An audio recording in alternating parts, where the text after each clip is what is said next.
Chuck Norris came to me the other day. He said, "John, I need some tools to help me hack VMware." So I got to work. Mike. Well, that's not entirely what happened. In fact, it's not at all what happened. But just in case Chuck comes round, I've got some stuff ready for him. So this evening we're going to take a look at VMware. We're going to look at some ways of attacking VMware networks, and I'll also show you the tools that I've developed to help us do this. So afterwards, hopefully you'll all be elite VMware hackers, able to own an entire network just by popping the one box. My name's John Fitzpatrick. I work as a pen tester for MWR InfoSecurity in the UK. For the last 6 months or so, I've spent all of my spare hours battling against VMware's APIs, and in the process I've found some pretty interesting stuff, and it's my intention today to share this with you. We'll demonstrate some of the potential attack vectors. Hopefully you'll learn something interesting. The slides have changed slightly from what's on the DVD, but not massively, but the latest slides will be available to pull down from our website, and I'll give you the URLs at the end. And as was mentioned, I'll be in the QA room afterwards if anyone's got any questions. So why VMware? Well, virtualization's taken off. Virtualization's taken off, and it's rare that I'll go on a pen test now and not see some form of virtualization. Normally it's VMware. In fact, this research was all kicked off when I was on a pen test, and I gained access to VMware Server Console, but the desktop was locked, and it meant if I wanted to get anywhere with that, I'd have had to boot the guy off that was on the box, which probably wasn't a good idea.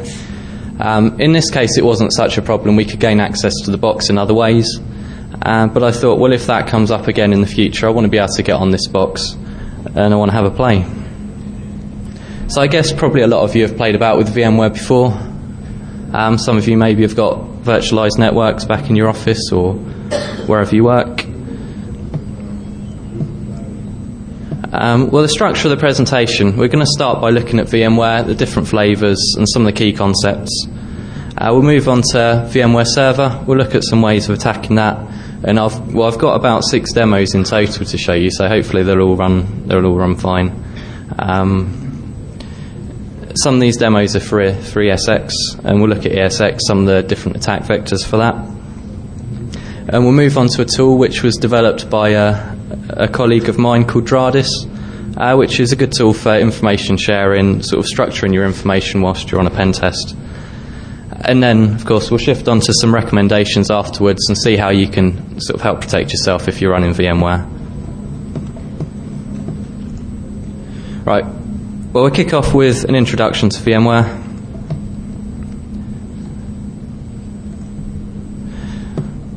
There's loads of different flavors of VMware, but here's a few listed here. You start off with the basic player, which is there simply to play virtual machines. Workstations, perhaps a step up from that. You've got far more functionality there. You can create snapshots, that kind of thing. VMware Server, or kind of what used to be called GSX, and ESX, I guess, are the two main ones. They're the ones I'm interested in anyway, because they're the ones that expose a service on the network, and so purely because of that they provide something that we can attack. So we're going to look at Server and ESX today.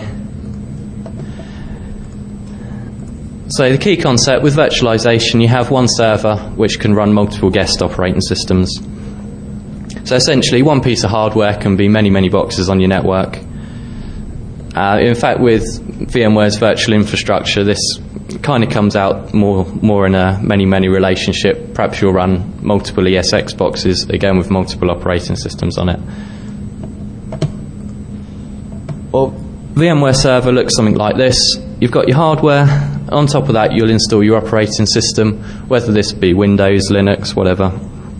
The operating system's the light blue layer at the bottom. On top of that, you'll install VMware Server, and then on top of that, you can create your virtual machines, which all have their own operating system and whatever applications you're running on them. Now, ESX is slightly different. ESX, well, essentially is the operating system. So by running ESX, you strip out one layer of the complexity there. Your virtual machines therefore can talk to ESX, which can talk directly to the hardware. So if you want to give 2 gig of RAM to a virtual machine, it's got no operating system to contend with for that RAM. It can talk directly to ESX, which will give it the RAM it wants.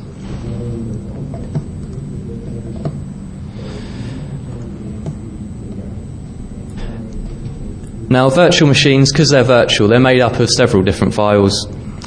Here's a few of them. The VMX file is the main configuration file. This is what's actually executed by VMware, and it contains things like the virtual machine name, settings, MAC address, hard drive settings, that kind of thing. VMDK is the disk file. It's essentially the virtual machine's hard drive, and it stores all your data that's stored on your virtual machine. VMSN, because of the way virtual machines work, you can create snapshots of them quite easily. So if you want to go screwing about with something, you just create a snapshot of your machine. If it ends up messing up your machine, you can just revert back with no problems at all. And that information is stored in the VMSN file. And then you've got the vmem file, which is your virtual machine's memory. Now, you're not going to see this unless your virtual machine's running or maybe it's crashed. You'll probably see it for some of your snapshots though.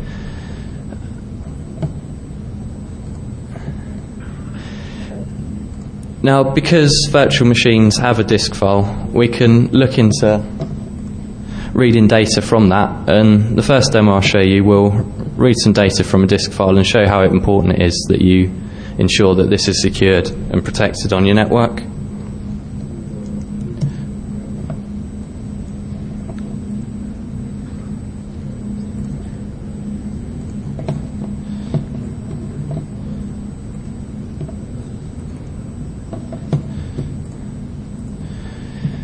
Right, the tool we're going to use for this is a tool provided by VMware. It's called VMware Mount. Can you read the text on that at the back? Is that okay? Yep, cool. Here, first of all, we're going to take a look at the partition table on the virtual machine. It's a Windows XP machine. You can see that pretty much from the name of the disk file we're specifying. If we run that, we can see that there's just one partition, it's NTFS, which is kind of what we'd expect if it's a Windows machine. Next step's just to mount that, and we do that again with the same command. We specify the partition we want to mount and where we want to mount it to. In this case, we're mounting it to /mount/VMware. Just say yes to them. And there you go, we've mounted the drive. If we just change to a new window there.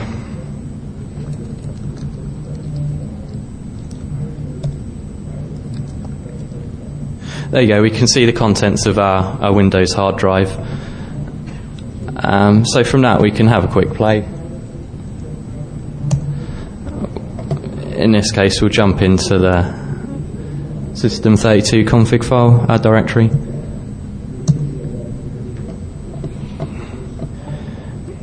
Grab the sys key and then pull out the password hashes.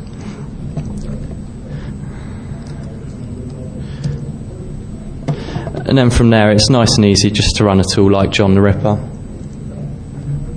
and we can use that just to crack all the passwords, which is done quite nicely there.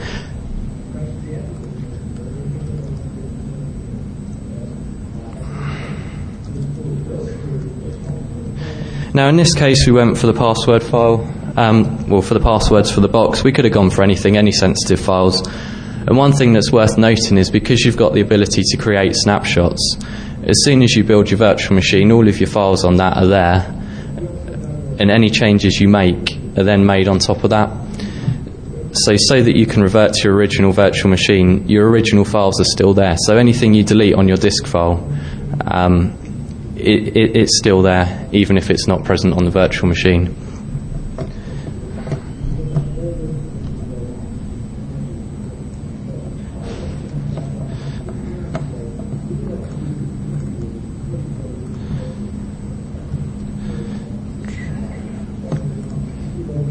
Right, so we've had a look at some of the key concepts of VMware. Next we'll shift on and have a look at VMware Server. Now, VMware Server looks something like this. In fact, it looks exactly like that. That's a screenshot. Now, VMware Server is managed through the console, which is what you can see there. On the left, we've got the inventory, which contains a list of all the virtual machines. And on the right, we've got the window there with the desktop on there. Now, that's all VNC. So if you're administering your VM from the console, be aware that anyone else that's logged onto that server can also watch what you're doing, which is probably part of the reason that VMware recommend that you don't manage your virtual machines from the console. But also, I guess there's some performance issues there if you do. Now, VMware Server will authenticate against the local accounts on the box. So, be careful if you've got guest account enabled, because someone could just jump on your box and browse through it.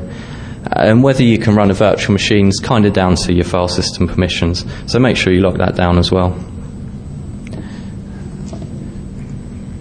Now, if we want to attack VMware Server, the first thing we need to do is spot it on the network. Now, this can be spotted on port 902. That's where VMware AuthD runs, which is the authentication daemon. If you netcat onto that, you can see in the banner that it's VMware. The rest of the ports, they could be anything. It depends what else is running on the box. Now, communication with VMware Server looks something like that. This is just us logging into the box. By default, it does use SSL, but if, like me, you don't quite have Brucian ISV and can't decrypt SSL in real time, then it's quite useful just to flick that off, and you can do that from the console. Now, VMware provide several tools for managing their systems. For VMware Server, they provide a tool called VMware Command, which comes with VMware Server. It's a nice tool. It's got some useful functionality.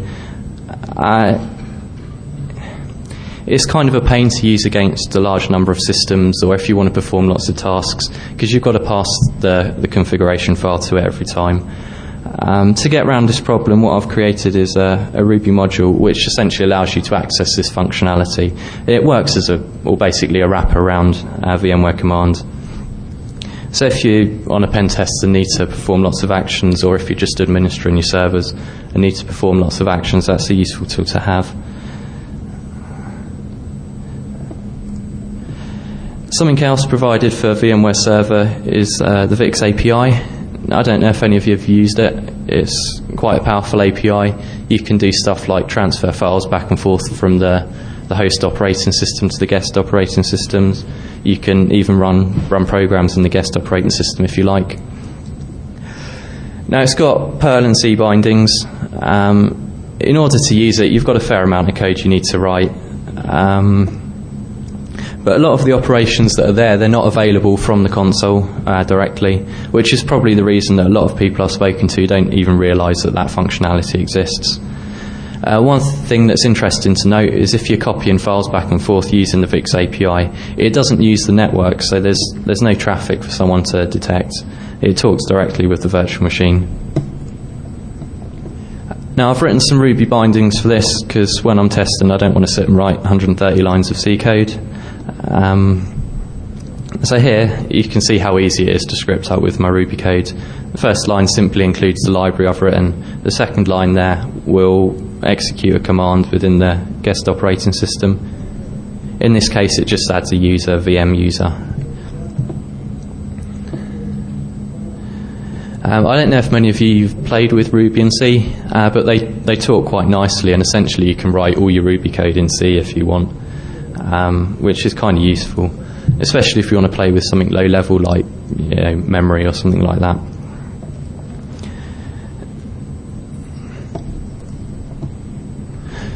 Right, we'll move on to a few demos.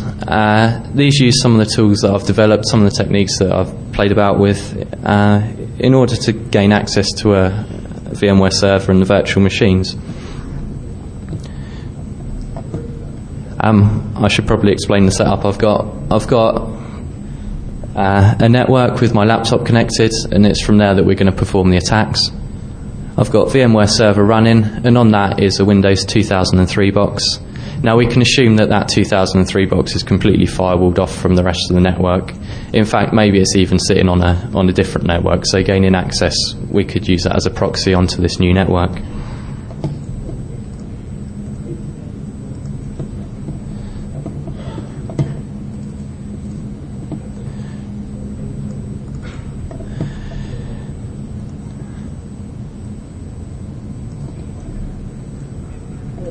Well, the first thing we want to do if we want to get onto the box is to obtain some credentials. Now, the VMware command tool I mentioned earlier, because that allows you to remotely administer and perform actions against servers, one thing you've got to do is log in. So by simply wrapping around that script, we can perform a brute force, because that's got to tell us if our credentials were good or bad. So here we've just brute forced the user account JJ on the box 172.16.93.1. with our dictionary, and you can see at the bottom we've succeeded with the password DEFCON 16. So now we've got some credentials, we can take a bit more of a look at the box and see what else is there.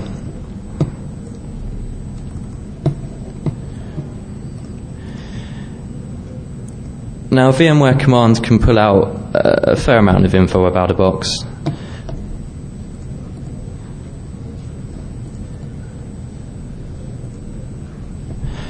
And using the Ruby module I've written, which essentially wraps around VMware commands, we can pull out a whole load of information. At the top there you can see we've got a whole list of the virtual machines on the box. We can grab things like the power state and what users are logged on, which is kind of useful. If we can see who's logged on the box, we can see more accounts that we can attack. And at the bottom there, we're reading the config file of this particular virtual machine. It would be nice and easy to loop around and read the config file of every machine. Now, this works by pulling one parameter at a time from the config file, and we've pulled out some useful stuff like in the MAC address. Now, why is that useful? That's useful because if you're attacking a guest operating system, it might well be on the network you're on, and if you can find the MAC address, you can tie that up to an IP address, and then you can attack it from its IP address.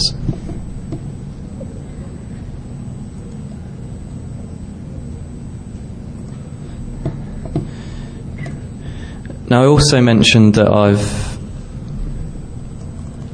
written some modules for the VIX API, some Ruby modules which we can run nice and easily. And I'll show you some of the potential of that now.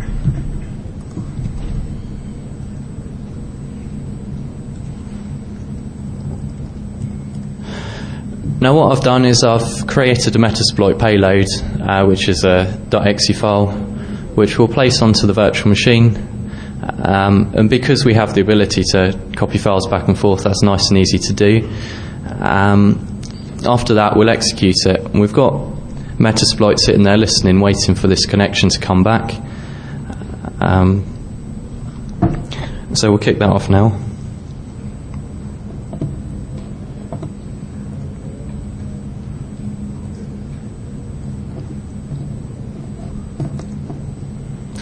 So first of all, it's got to transfer the file across.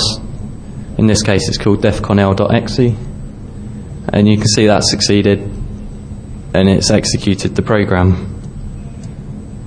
So now, back in our Metasploit window, we've got a session back.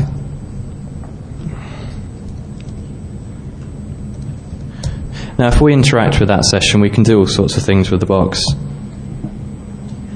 First of all, let's take a look just to make sure everything's worked.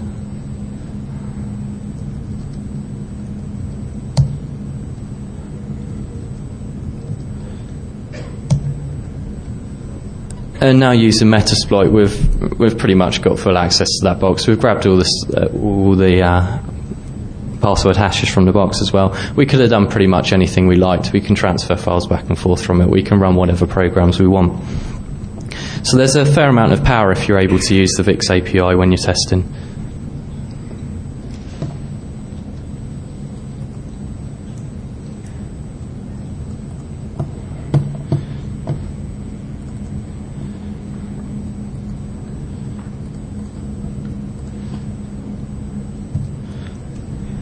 Well, that was VMware Server.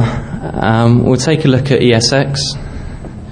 The ESX architecture is slightly different, and there's some different attack paths. Now, ESX can be administered in many ways. One of them is through a web interface, which is what you can see there. And again, on the left we've got the inventory. On the right we've got all the settings for the virtual machines, and we can open up a console from there as well. Alternatively, we can manage it using the virtual infrastructure client. Now, this is a .NET application written by VMware, and it talks SOAP to a web service which is running on the virtual machine. And if you can, I don't know if you can see, but on the right there's also a virtual network. ESX has the ability to create virtual networks as well as virtual machines, so that's another thing that we can play about with and attack on an ESX box. Again, if we want to attack ESX, we're going to need to find it first.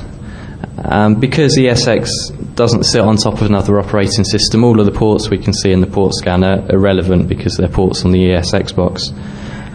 The most relevant ports kind of depend on what you use it for, but I'd say 443 is pretty important because most of the useful services run on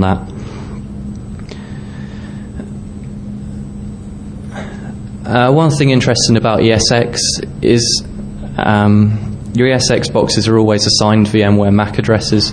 No matter what manufacturer your network interfaces are, it's always going to have a VMware MAC address. One thing I haven't mentioned is ESXi, which is kind of similar to ESX. It's a free version. It was made free maybe a week or so ago. It's pretty much, well, I wouldn't say the same as, but it's very similar to ESX. It has fewer services running, but again, you'll be able to detect it on the network through looking at its MAC address and what services are running. Mmap will fingerprint them quite nicely.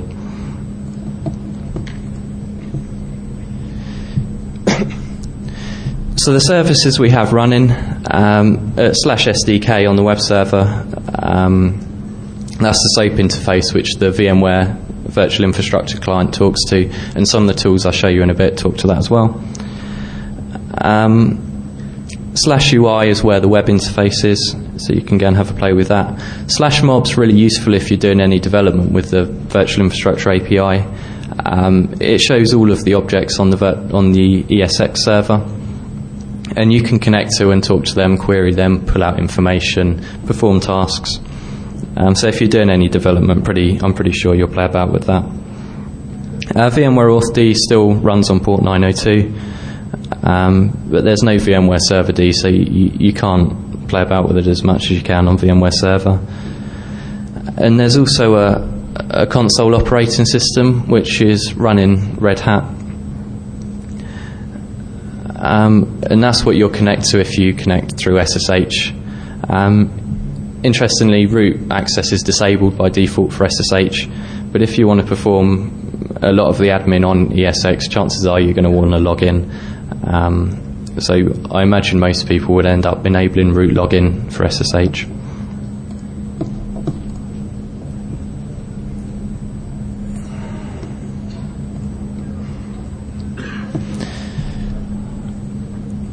Right, the virtual infrastructure API it's got all the functionality you're ever going to need to play about with ESX. Now I've written some tools that talk to this API, which I think are pretty useful when you're pen testing.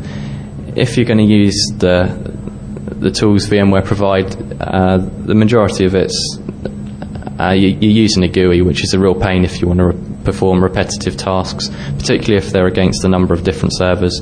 So it's nice to be able to talk to that directly from a script or whatever. Things like checking security settings across all of your ESX boxes is something you probably want to script up at some point.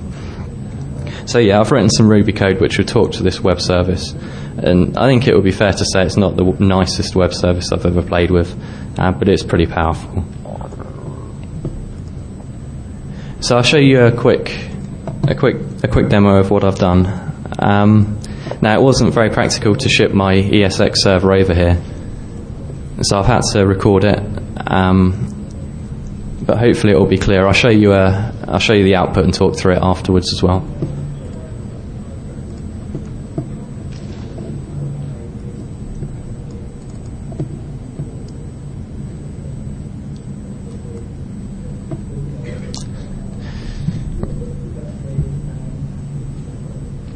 Right, the first thing we're going to do is connect to the box. We can grab things like the version without authenticating.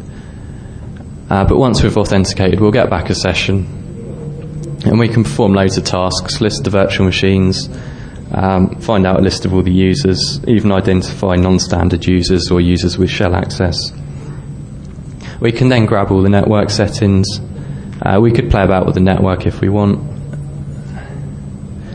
Firewall rule sets. One thing that you can do with this that I don't think you can do with the tool provided by VMware is grab a list of all the patches that you might want to apply to that host. So if you want to scan all your ESX boxes and find out which ones need patches, this is quite useful.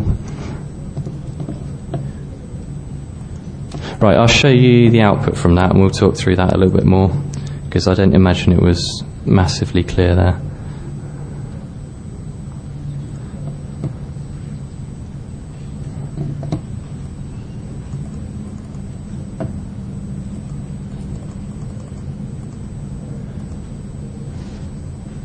Right, I won't go through everything because a lot of it's kind of self-explanatory.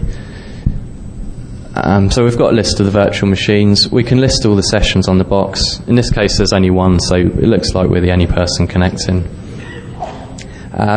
Because the users are users of the Red Hat COS, they're pretty much your standard Linux users, but we can find the non-standard ones, in this case MWI test, but these are the users that are perhaps most interesting because they have shell access.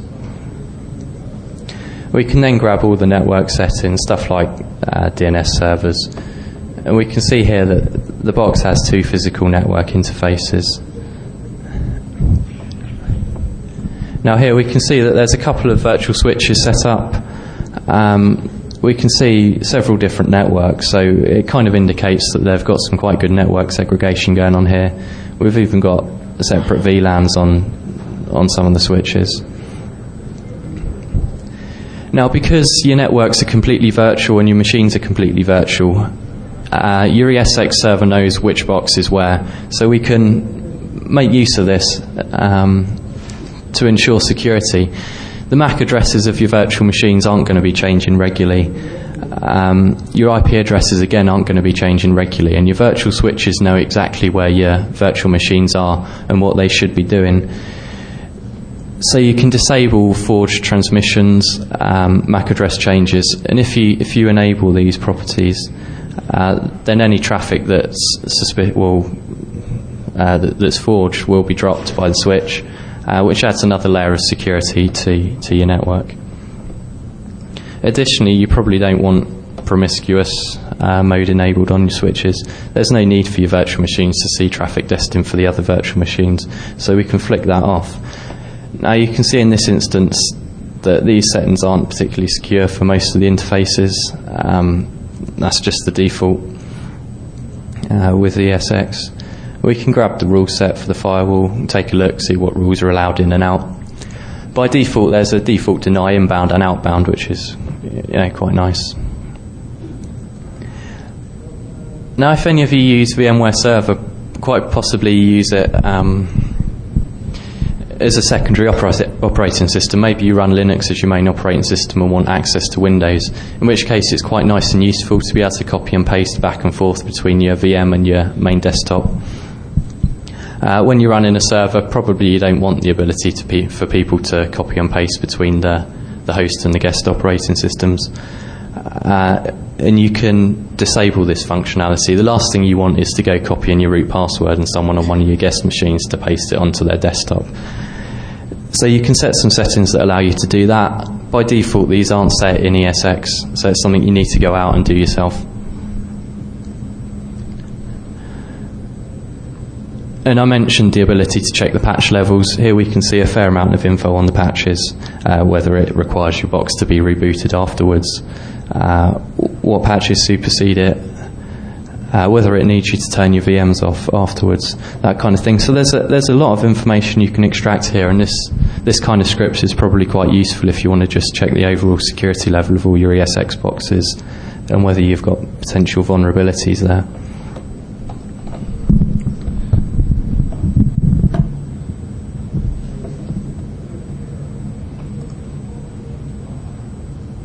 Right, now we're going to move on to a tool called dradis. Quite possibly a lot of you are sitting there thinking, well, there's quite a lot of scripts there. That's a lot to play with. It would be nice if they were put in a more tidy form. Now, dradis allows us to do that. We can pull them all together in dradis and make them nice and useful to us. Now, dradis is a tool written by a colleague of mine. It's free to download. It's on SourceForge. It's intended for information sharing and structuring of information during a pen test. But it allows various different modules to be plugged into it, and in this case I've plugged in my VMware modules so we can use all of their functionality. Now, it works on a client-server architecture. You run the server and anyone can connect to it, add information, read the information, so multiple pen testers can use it if they're on a pen test. It's Ruby based, and it's pretty extensible. Like I said, I can add all my VMware modules to it nice and easily. We can use it to put together a methodology for testing VMware networks if we like. Now, it looks something like this. On the left we've got a list of different objects or concepts. On the right we can see the properties of each of these concepts. So on there, I know it's probably a little bit small, but we can see the settings for the firewall. And for those of you that like the command line at the bottom, there's a command line, so we can run programs and operations from that as well. There's also a notes tab, so we can add notes specific to a host or to a test that we want to share with other testers as well.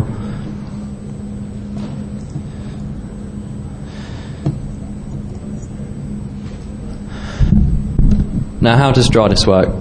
Like I said, we've got concepts. In this case, we have the concepts of a VMware server, of an ESX server, even of a virtual switch or a network interface. And we have various actions that we might want to perform, such as creating a user, rebooting a box, checking the patch level, that kind of thing. And we build all of them into what's described as a universe. So our universe describes all these different concepts and actions. In this case, we've got a VMware universe, but it could be anything. You could have a universe to describe your network, in which case you might have web servers, mail servers, and you might have different actions, such as checking the version or anything like that. And you just plug it in as a module.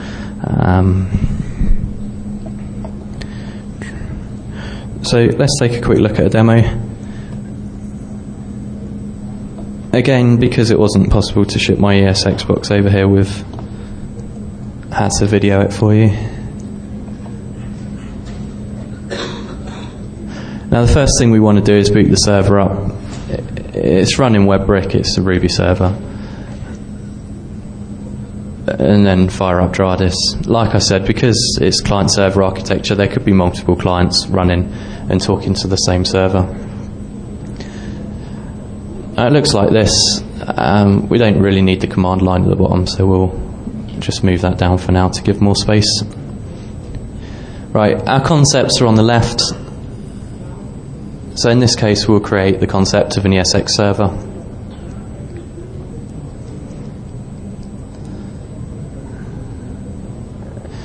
Now, the properties of an ESX server, in this case, is just the version and IP address. So we'll give it the IP address of our ESX server. There's no reason you couldn't extend one of the modules to detect ESX servers on your network as well.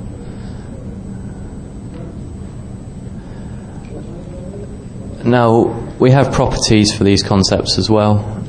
In this case, we've got a version property, so performing that action, we can grab the version of the ESX server. In order to log on to an ESX box, we need some credentials, and surprisingly, there's a username and password. So we'll enter them in. So we got a question: if we didn't have credentials, What if we didn't have them? Well, let me just pause the demo for a sec. If we don't have credentials, then we're more limited in the actions we can perform. There's a small amount of information we can grab from an ESX box. Most of the information you're going to need credentials, assuming there's no vulnerability that lets you grab information from it first. So for the purpose of this, we're working with credentials, but credentials can come at several different user levels. So it might be worth running checks with different user levels to see whether your permissions are set up properly, that kind of thing. Okay. Would your VMware off.rb work? In this case, yes, it would, because port 902 is open and running. So the question was, would the tool I showed you for brute forcing authentication work? And the answer is yes, it would against this box because it's got port 902 open. Alternatively, we could have brute forced the web service as well because that has a login function, and we could attack it through that.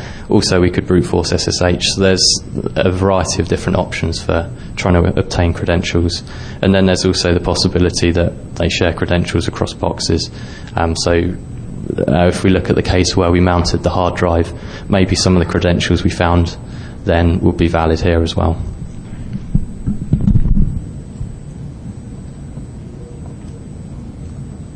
Okay, so just jumping back here, we've logged in and we've got back a session ID.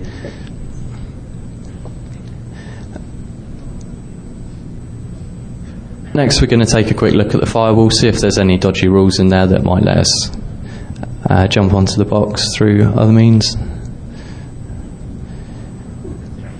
So we'll populate the firewall rule set settings.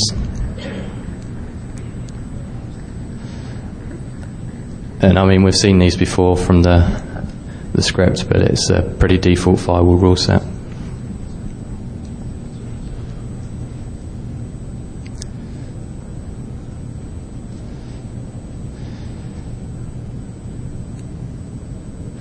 And we can take a look at some of the authentication settings.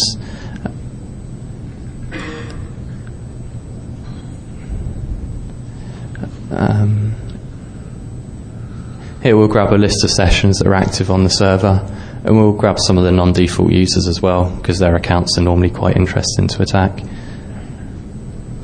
And here we can see there's several sessions to the box, so probably we're not the only person using it at this time.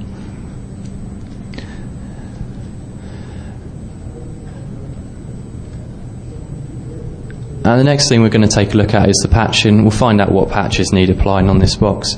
Now, in order to check the patch level, you need a repository which contains the patches. In this case, our repository is on a web server, and the web server structure, it contains all the patches and the downloads. It takes a moment or two to run because it's got to scan the web server for that information.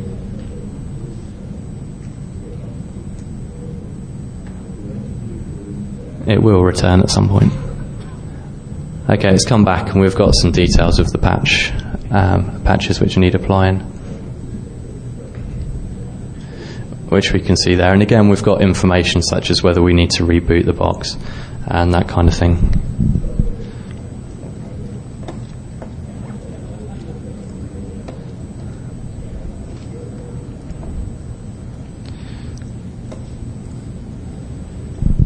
Right, so let's move on to some recommendations. You've seen some potential attack vectors.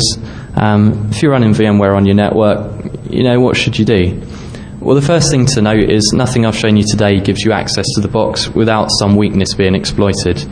But perhaps there's vulnerabilities in VMware that we could exploit as well to get on there. So it's important that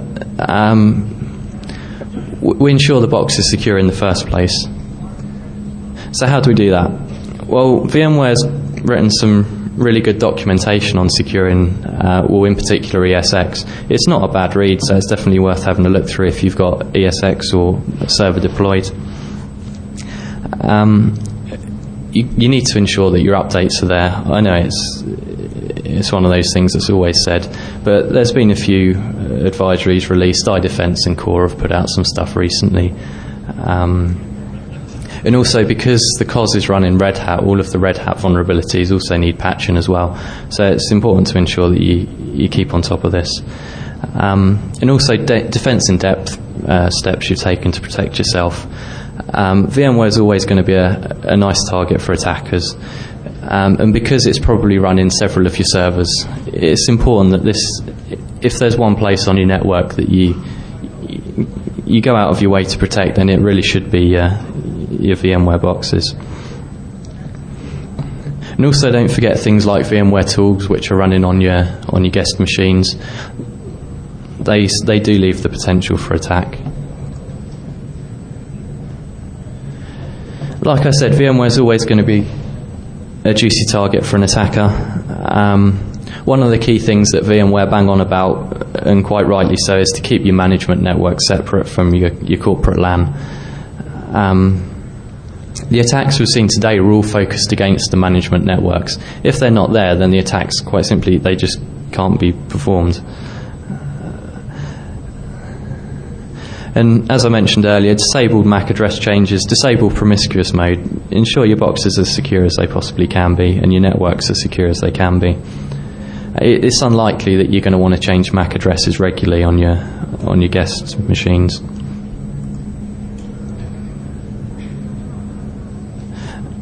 And also, as I mentioned, disable copy and paste between your virtual machines.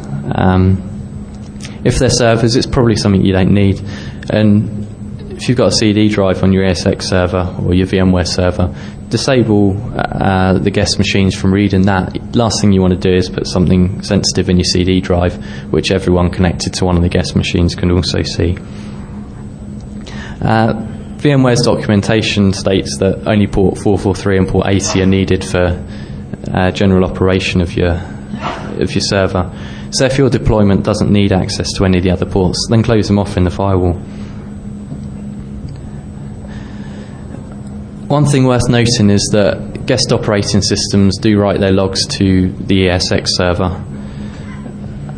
So it's important that you make sure that they're rotated and tidied up pretty regularly. The last thing you want is for your file system to fill up through a malicious user filling up your log files.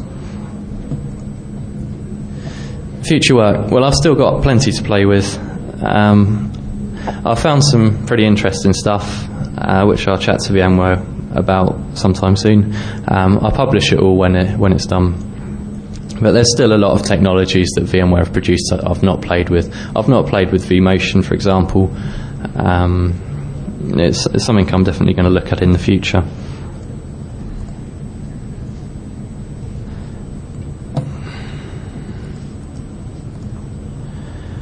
Well, to conclude, I mean, the tools I've shown you, they're all going to be made available. They didn't quite make it onto the DEFCON CD because they weren't ready in time. But they're available to download, or will be very shortly, from my website or mwrinfosecurity.com. Dradis, the tool I showed you, can download from SourceForge. So that's dradis.sourceforge.net. So yeah, go away, have a play, see what's useful to you. If there's something that you think could be implemented, drop me a mail. I'll have a look into it. Right, I'm moving into QA room to take questions, but we've got a few moments if people want to fire anything at me. We have a question. By default, isn't there a bad login lockout on server at ESX? The question was, by default, is there an account lockout on server and ESX? Not that I've come across. I guess it depends on the settings you've got on your box. One thing that I should have pointed out, which I haven't, is the auth daemon that runs on VMware server. By default, it under Linux, it will run through inetd or xinetd. If it runs through inetd, then after about 250 odd will request to log in, inetd will stop the service listening, so you can cause a denial of service through doing that. So make sure you run VMware authd on through inetd, or if you're going to attack it, that you will ensure it's running on xinetd before you do. But back to the original question, sorry. Account lockout is down to whether you set it. I've not seen account lockout on either ESX or VMware server. Definitely not enabled by default, no.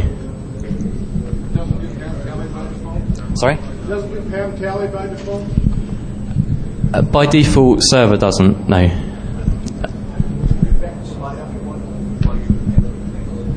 Which slide?